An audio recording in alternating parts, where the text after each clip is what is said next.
bangs ko. Ano masasabi mo ulit sa bangs ko? Ano siya, parang yung illegal cutting ng trees. Inaagaw niya yung kapibara ko. Bumili kami na slushy. Tapos di niya pa rin ako binabayaran ngayon. Char. Hati tayo?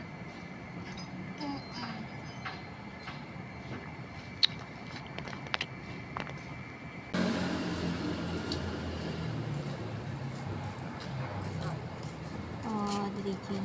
Nasaan ang kamay ko? Ay, may tanong ako. Ano yun?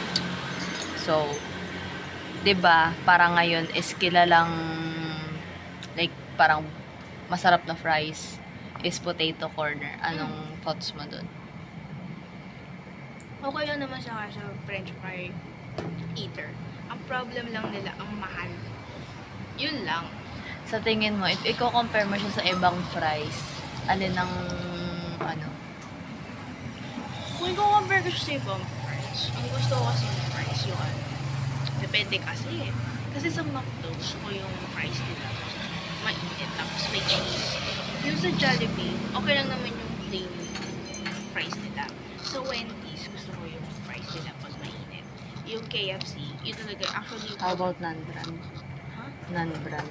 Non-brand, like yung sa, usually yung gusto ko yung sa street. Yung, actually may nagbebenta dito ng french fries tuwing hapon. Ayun, yung mga good. If papipiliin ka, alin ang mas masarap? Like, mas masarap, like, taste-wise, yung nasa, yung parang street vendor, or yung potato corner. Street, taste-wise. Hirap pa. May hot take ako. Ang potato corner hindi masarap. Kaya lang siya masarap kasi sikat siya.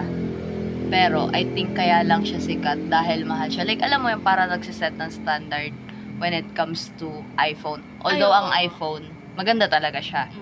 Like, hindi mo na like, there's no argument in that na.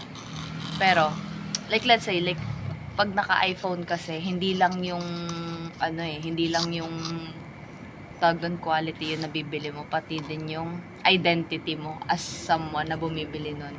Kasi pag bumili ka ng iPhone, ibig sabihin, ay, may pera ka.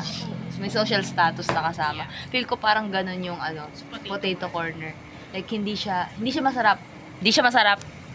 Well, for me, kasi since mahilig ako kumain. Mas masarap ang potato corner pag nananakaw sa, Oo. sa kaibigan, ganun. Pero pag ikaw bibilin na, Parang, kapag ikaw yung bibili, I mean, hindi siya worth it. hindi naman sa mapangit ang potato corner. For me, mid lang siya.